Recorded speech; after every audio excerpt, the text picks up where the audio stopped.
दैनिक Chhattisgarh channel देखना शुरू कर चुके हैं आप और छत्तीसगढ़ प्रदेश की आज की तमाम सभी महत्वपूर्ण बड़ी खबरों की शुरुआत जय जोहार और नमस्कार के साथ। बेमौसम बारिश की वजह से किसानों की फसलों को बर्बाद होते देख कलेक्टर ने खेतों का जायजा लेना शुरू कर दिया है।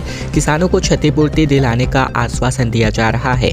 पिछले 3 दिनों से हो रही बेमौसम बारिश की वजह से किसानों की फसलों को बड़ा नुकसान पहुंचा है।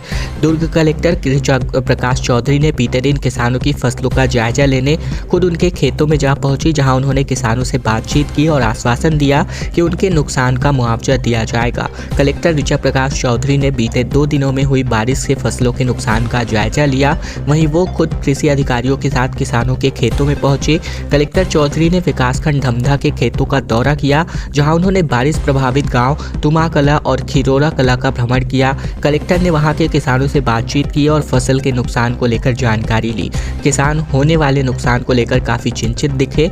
वहीं कलेक्टर ने कृषि और राजस्व विभाग के मैदानी अधिकारियों को निर्देश दिया कि वो प्रभावित गांवों में फसल क्षति का आकलन करके जल्द से जल्द एक सूची तैयार करें। इसके बाद राजस्व पुस्तक परिपत्र 6-4 के अंतर्गत और प्रधानमंत्री फसल बीमा के अंतर्गत केस बनाकर किसानों को मुआवजा या क्षतिपूर्ति राशि प्रदान कर दी जाए। स्कूल का छज्जा गिरने की वजह से 13 बच्चे घायल हो गए, जहां 3 गंभीर रूप से घायल हैं। कोरबा में खाना खाने के दौरान ये हादसा हुआ। हाथ और सिर यहां पर फूट गए, जिसकी वजह से डिप्टी सीएम ने यहां बोला कि कार्यवाही होगी। छत्तीसगढ़ के कोरबा जिले में बीते दिन सरकारी स्कूल का छज्जा गिरने की वजह से 13 बच्चे घायल हो गए, जहां कई बच्चों का सिर फट गया तो कुछ के हाथ टूट गए। 3 बच्चों के हालात गंभीर हैं, जिन्हें मेडिकल कॉलेज अस्पताल रेफर किया गया है। हादसा पसान क्षेत्र के दरी प्राथमिक स्कूल का है, जहां सूचना मिलने पर पुलिस के साथ ही डिप्टी सीएम अरुण साहब भी पहुंच गए, जहां उन्होंने कहा कि मामले की त्वरित कार्यवाही की जाएगी। जो भी इसके लिए जिम्मेदार होंगे उन पर कड़ी कार्यवाही होगी। जानकारी के मुताबिक प्राथमिक स्कूल में दोपहर को लंच के दौरान बच्चे बरामदे में बैठकर मिड डे मील खा रहे थे और इसी दौरान छज्जा भरभरा करके बच्चों के ऊपर ही गिर गया। हादसे के बाद स्कूल में चीख पुकार की स्थिति निर्मित हो गई। पता चलते ही पेरेंट्स भी स्कूल पहुंच गए और बच्चों को निकालने का प्रयास शुरू किया गया। मौसम विभाग के मुताबिक प्रदेश में आज भी बारिश हो सकती है। विज्ञान विभाग ने इसको लेकर अलर्ट जारी किया है। मार्च का महीना आधा खत्म हो गया है, होली को बस चंद दिन आने को बाकी है। ऐसे में मौसम के बदले हुए रूप को देखते हुए काफ़ी लोगों के मन में एक सवाल जरूर उठ रहा है कि इस बार होली चिलचिलाती गर्मी में मनेगी या फिर इस बारिश के बीच। ऐसे में भारी बारिश होने की संभावना मौसम विज्ञान विभाग ने आज भी जताई है। प्रदेश के अन्य जिलों समेत रायपुर में आज भारी बारिश हो सकती है। अधिकांश स्थानों में तेज अंधड़ चलने की संभावना है। बता दें कि मौसम विज्ञान विभाग ने 15 मार्च को ही 5 दिन का अलर्ट जारी करते हुए बिजली गिरने, आंधी तूफान चलने और बारिश की संभावना पहले से ही व्यक्त कर रखी थी। मौसम विभाग ने राजधानी रायपुर, दुर्ग, भिलाई, धमतरी, महासमुंद, भाटापारा समेत अन्य जिलों में भारी बारिश होने की संभावना जताई हुई है और इसी के साथ ही कुछ इलाके में ओले गिरने की भी संभावना अभी भी जताई जा रही है। वहीं अब बात करें तो 22 मार्च को एक बार फिर मौसम का मिजाज यहां पर बदला हुआ दिखाई दे सकता है। इस विश्वविद्यालय की परीक्षा का टाइम टेबल एक बार फिर से बदलने जा रहा है, जहां दुर्ग यूनिवर्सिटी यानी हेमचंद यादव विश्वविद्यालय की वार्षिक परीक्षाओं की तारीखों में एक बार फिर से बदलाव होगा। परीक्षाएं मध्य मई तक जा सकती हैं। लोकसभा चुनाव का बिगुल बज चुका है। चुनाव आयोग के मतदान के शेड्यूल के मुताबिक दूसरे चरण की वोटिंग 26 अप्रैल को होगी, जिसमें राजनांदगांव भी शामिल होगा। इसके साथ ही इन्हीं तारीखों में हेमचंद यादव विश्वविद्यालय की कई विषयों की परीक्षाएं होनी है। चुनावी गतिविधियों में तारीखों में टकराव न हो, इसीलिए विश्वविद्यालय परीक्षाओं का एक नया शेड्यूल बनाने वाला है। 20 अप्रैल के बाद से परीक्षाएं आगे बढ़ाई जाएंगी। संशोधन के बाद से एक नया टाइम टेबल जारी होगा, जिसमें सोमवार को कुलपति डॉक्टर अरुणा पल्टा ने परीक्षा की संशोधित तिथियों के लिए परीक्षा विभाग को जरूरी गाइडलाइंस जारी कर दिया है। लोकसभा चुनाव की वजह से वार्षिक परीक्षाओं के टाइम टेबल में संशोधन होना है। केंद्रों को जानकारी भेजने को कहा गया है। भवन अधिग्रहण से लेकर के प्राध्यापक चुनाव कार्य में लगेंगे और इसके अलावा कई तारीखें टकरा सकती हैं, इसीलिए परीक्षाओं की तारीखों को आगे बढ़ाया जाएगा। आयोग लोकसभा चुनाव के लिए स्कूलों और कॉलेजों भवन को ही पहले से ही अधिग्रहित कर लेता है। इसके अलावा मतदान दिवस में भी भवनों में इंतजाम कर दिए जाते हैं। सीमित संसाधनों की वजह से इन्हीं भवनों में विश्वविद्यालय की वार्षिक परीक्षाएं भी संचालित हो रही हैं और ऐसे में विश्वविद्यालय ने सभी केंद्रों से इस बाबत जानकारी मांगी है। कई बड़ी कंपनियां जो है शामिल हुई हैं, जहां 38 गुना अधिक दर पर कटघोरा लिथियम खदान की बोली लगाई गई है। देश की पहली लिथियम खदान कोरबा जिले के कटघोरा में खुलने जा रही है और केंद्रीय खान मंत्रालय के द्वारा बुधवार को दी गई नीलामी में कटघोरा लिथियम ब्लॉक के लिए रिजर्व प्राइस 2% के विरुद्ध 76% तक बोली लगाई गई, जो कि रिजर्व प्राइस से तकरीबन 38 गुना अधिक रही। हालांकि अभी भी सफल बोलीदाता के नाम सामने नहीं आ पाया है। कटघोरा के साथ ही कश्मीर के रियासी स्थित लिथियम ब्लॉक की भी नीलामी शुरू कर दी गई है, किंतु शुरुआती दौर में ही इसके लिए समुचित बोलीदार आगे नहीं आए, जिसके कारण MMTCS पोर्टल पर इसके लिए ऑनलाइन नीलामी रोक दी गई है। लिथियम की खदान शुरू होने पर कोरबा ही नहीं बल्कि छत्तीसगढ़ के साथ साथ देश में भी समृद्धि के नए द्वार खुलेंगे। कटघोरा जहां पर आधारभूत सुविधाओं से युक्त मैदानी इलाके में है, तो वहीं छत्तीसगढ़ की कानूनी व्यवस्था भी अच्छी है। इसी कारण से यह निवेशकों के लिए आदर्श राज्य माना जा गया है। वहीं कश्मीर पहाड़ी क्षेत्र में है, साथ ही वह एक संवेदनशील प्रदेश भी माना जाता है। चूचापुर कटघोरा के आसपास 250 हेक्टेयर क्षेत्र में लिथियम पाए जाने की पुष्टि जियोलॉजिकल सर्वे ऑफ इंडिया ने की थी। बोली में ओला, वेदांता, जिंदल, श्री सीमेंट, अडानी समूह, अल्ट्राटेक सीमेंट समेत कई अनेक बड़ी कंपनियां शामिल थी। अर्जेंटीना की एक कंपनी ने भी बोली में भाग लेने की जानकारी मिली है। ये एक नरम तथा चांदी के समान एक सफेद धातु होता है। मानक परिस्थितियों में सबसे हल्की और सबसे ठोस धातु है। ऐसे में ये अत्यधिक प्रतिक्रियाशील और ज्वलनशील है। ग्लोबल मार्केट में 1 टन लिथियम की कीमत तकरीबन 57 लाख रुपए आंकी गई है। चेट्री चंद्र महोत्सव को लेकर के भव्य सिंध मेला आयोजन होने की तैयारी शुरू हो चुकी है। दरअसल भारतीय सिंधु और बिलासपुर शाखा की 16 मार्च 2024 को स्थानीय होटल रेड डायमंड में आम बैठक हुई। सर्वप्रथम सिंधी समाज के इष्टदेव झूलेलाल साईं के जयघोष के साथ इस बैठक की शुरुआत की गई। वहीं बात करें तो यहाँ पर चेट्री चंद्र महोत्सव को लेकर के इस बार अवकाश भी घोषित हो चुका है और इसमें एक भव्य मेले का आयोजन किया जाएगा, जिसकी तैयारियों के संबंध में उपस्थित सभी सदस्यों को जानकारी दी गई। साथ ही बताया गया कि इस मेले के कार्यक्रम में सिंधी समाज के 5000 से भी ज्यादा लोग उपस्थित होंगे। इसमें सिंधी समाज की सांस्कृतिक विरासत व उनकी प्राचीन सभ्यता के रूप में बताया जाएगा। इसके अलावा इस भव्य मेले में युवाओं के लिए म्यूजिक इवेंट, फूड इवेंट, बच्चों के लिए गेम जोन व अन्य सांस्कृतिक कार्यक्रम भी आयोजित होने जा रहे हैं। रामलला दर्शन योजना को छत्तीसगढ़ हाई कोर्ट में चुनौती दी गई थी, जिस पर हाई कोर्ट ने योजना पर रोक लगाने वाली याचिका को खारिज कर दिया है।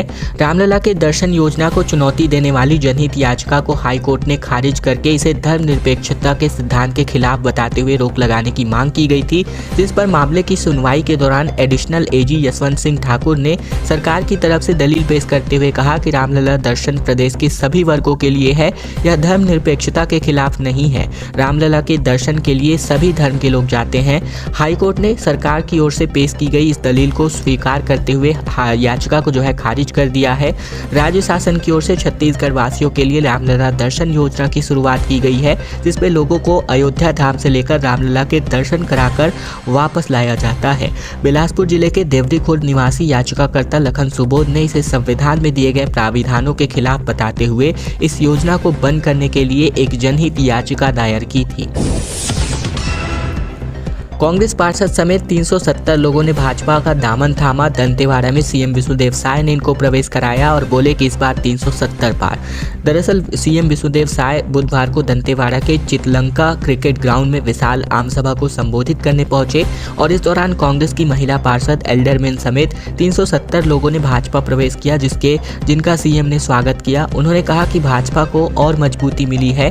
भाजपा से लोकसभा प्रत्याशी महेश कश्यप के लिए जनता से वोट मांगा गया। इसी के साथ ही मुख्यमंत्री विष्णुदेव साय ने कहा कि हमने माता दंतेश्वरी का दर्शन कर लोकसभा चुनाव के लिए प्रचार का आगाज किया है। बस्तर समेत प्रदेश की सभी 11 लोकसभा सीटों को जिताने के लिए माता दंतेश्वरी से आशीर्वाद लिया है। बीजेपी विश्व की सबसे बड़ी पार्टी है और यह विचारधारा की पार्टी है। मेरे जैसा एक छोटा सा कार्यकर्ता आज मुख्यमंत्री बन सकता है, यह सिर्फ भाजपा में ही संभव है। हमारे प्रधानमंत्री मोदी देश के 140 करोड़ लोग का मान सम्मान विश्व भर में बढ़ाने का काम कर रहे हैं, ये लगातार अपने भाषण के दौरान मुख्यमंत्री ने कहा। सट्टा बाजार का कहना है कि इस बार बीजेपी 400 के पार नहीं जाएगी। लोकसभा चुनाव में कांग्रेस को सिर्फ 43 सीटें देने का जो है यहाँ पर अनुमान जताया गया। छत्तीसगढ़, मध्य प्रदेश और गुजरात में सूफरा साफ को लेकर के तस्वीरें आ रही हैं। लोकसभा चुनाव को लेकर देश में आचार संहिता लागू हो चुकी है। इंडी अलायंस केंद्र में सरकार बनाने और भाजपा 400 प्लस सीटें जीतने का दावा कर रही है। इन सब के बीच देश में सट्टा बाजार भी गर्म है।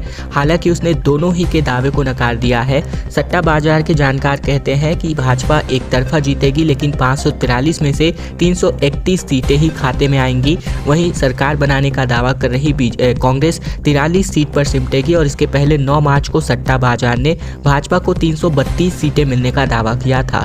सट्टा बाजार का दावा है कि छत्तीसगढ़ में कांग्रेस का सुपड़ा साफ हो जाएगा। वहीं पिछले चुनाव में 2 सीटें बस्तर और कोरबा जीतने वाली कांग्रेस इस बार 0 पर रहेगी। वहीं भाजपा सभी 11 सीटों पर जीत दर्ज करेगी। फिलहाल कांग्रेस ने अभी 6 सीटों पर ही अपने प्रत्याशियों की घोषणा की है।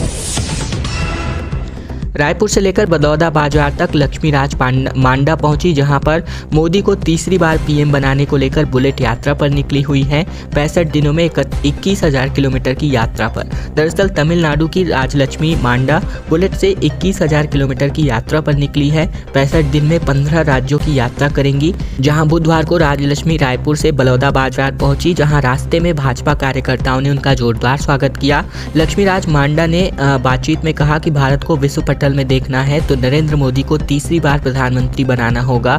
एक व्यक्ति हैं जो भारत को ऊंचाई पर ले जा सकता है। वे अपनी यात्रा का समापन 18 अप्रैल को दिल्ली में करने वाली हैं। देशवासियों और कार्यकर्ताओं में जोश भरने बुलेट यात्रा में निकली है, जहां उन्होंने कहा कि मदुरई से जब यात्रा की शुरुआत की गई तो उन्हें उम्मीद थी कि इनके इस अभियान को सभी का साथ मिलेगा और आज पूरा देश उनके साथ है।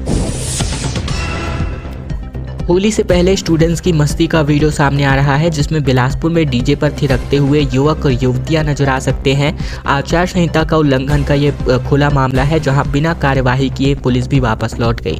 बिलासपुर में होली की छुट्टियों के कारण यूनिवर्सिटीज बंद होने से पहले ही सभी छात्र मस्ती के मूड में नजर आ रहे हैं। गुरु घासीदास सेंट्रल यूनिवर्सिटीज के स्टूडेंट्स बीते दिन कृष्णा पब्लिक स्कूल के सामने मैदान में डीजे की धुन पर जमकर थिरकते नजर आए। इधर आचार संहिता के बीच तेज आवाज में डीजे बजाकर हुड़दंग मचाने की शिकायत पर पुलिस मौके पर पहुंची, लेकिन छात्रों के पास डीजे बजाने की अनुमति होने का दावा कर पुलिस मौके से वापस लौट आई। होली के पहले स्कूल कॉलेज में एग्जाम का दौर चल रहा है, लिहाजा स्कूल और कॉलेज प्रबंधन ने स्टूडेंट्स को रंग गुलाल उड़ाने के लिए मना कर दिया है। इसके बाद भी छात्रों पर होली की खुमारी छाई हुई है। कहीं एग्जाम के बाद तो कहीं छुट्टी पर जाने से पहले स्टूडेंट्स रंग गुलाल उड़ाते नजर आ रहे हैं। डीजे की धुन पर रंग और गुलाल उड़ाकर थिरकते हुए ये स्टूडेंट्स नजर आ रहे हैं। भूपेश बघेल ने कहा कि ईडी फिर ईओडब्ल्यू, अब और क्या जांच बची है। कवर्धा में कहा कि बीजेपी ने 500 में गैस सिलेंडर देने का वादा अभी तक पूरा नहीं किया।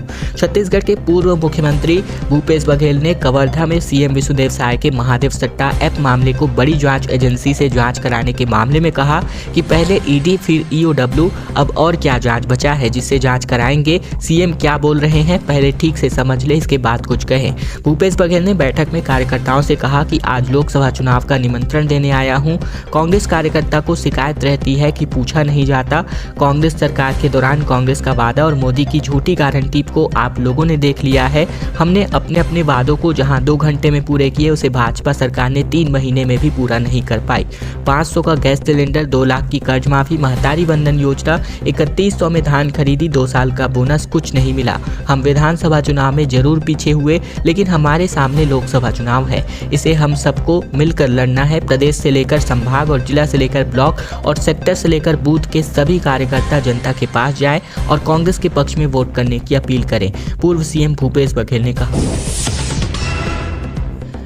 सचिन पायलट छत्तीसगढ़ आने वाले हैं और इनका कार्यक्रम तय हो चुका है। प्रदेश प्रभारी सचिन पायलट 2 दिवसीय दौरे पर छत्तीसगढ़ दौरे पर हैं और इस दौरान वो रायपुर, बिलासपुर और जांजगीर चांपा लोकसभा सीट का दौरा करेंगे। साथ ही कार्यकर्ताओं से मुलाकात करेंगे। रायपुर और जांजगीर चांपा लोकसभा सीट पर कांग्रेस प्रत्याशियों की घोषणा हो चुकी है, इसीलिए यहाँ विशेष फोकस होने जा रहा है। यहाँ बिलासपुर सीट से प्रत्याशी के नाम का इंतजार है। ऐसे में पायलट और यहाँ कार्यकर्ताओं से मुलाकात करेंगे। सचिन पायलट 2 दोपहर 1:45 को रायपुर एयरपोर्ट पहुंचेंगे और एयरपोर्ट से सीधे जांजगीर चांपा के लिए रवाना होंगे। शाम 4:30 बजे जांजगीर चांपा में कार्यकर्ताओं से मुलाकात करेंगे, चुनावी तैयारियों को लेकर के नेताओं के साथ मीटिंग करेंगे और शाम 6 बजे पायलट जांजगीर से होते हुए बिलासपुर जाएंगे और उनका नाइट हॉल्ट होने वाला है। वहीं 22 मार्च को पायलट सुबह 9:30 पर बिलासपुर से रायपुर के लिए रवाना होंगे। सुबह 11:30 बजे राजीव भवन पहुंचकर पार्टी नेताओं से मुलाकात करने जा रहे हैं। नशे में धुत युवतियों का हाई वोल्टेज ड्रामा बीच सड़क पर देखने को मिला। दरअसल छत्तीसगढ़ के सरगुजा जिले में 2 युवतियों के बीच हाई वोल्टेज ड्रामा का वीडियो सोशल मीडिया पर जमकर वायरल हो रहा है। इस वीडियो में नशे में धुत 2 युवतियां बारिश के बीच सड़क पर हंगामा करती दिख रही हैं। ये वीडियो सरगुजा के गांधीनगर का बताया जा रहा है, जहाँ पर इस वक्त आप अभी जो तस्वीरें हैं वो देख सकते हैं। भाजपा अध्यक्ष किरण देव ने विकसित भारत संकल्प LED रथ यात्रा को हरी झंडी दिखाकर रवाना किया और कहा कि ये प्रचार का रथ नहीं बल्कि विश्वास का रथ है। भाजपा प्रदेश अध्यक्ष किरण सिंह देव ने लोकसभा चुनाव प्रबंधन समिति के संयोजक शिवरतन शर्मा के साथ मिलकर बीते शाम भाजपा मुख्यालय में विकसित भारत संकल्प LED रथ की विधि विधान से पूजा अर्चना कर इसको रवाना किया। LED रथ के माध्यम से भारतीय जनता पार्टी ने सभी 11 लोकसभा क्षेत्रों में मोदी सरकार की योजनाओं का प्रचार प्रसार कर रही है। भाजपा प्रदेश अध्यक्ष किरण सिंह देव ने 22 LED वाहनों को पूजा अर्चना करने के बाद रवाना किया, जिसके बाद पूर्व प्रदेश के मुख्यमंत्री विष्णुदेव साय ने इसके बाद जो है पूर्व में इसके पहले भी प्रदेश के मुख्यमंत्री विष्णुदेव साय ने फरवरी में ही इस अभियान के अंतर्गत 11 वाहनों को रवाना कर दिया था और इस अभियान का विस्तार करते हुए भाजपा ने प्रचार अभियान को अब और तेज गति दे दी है।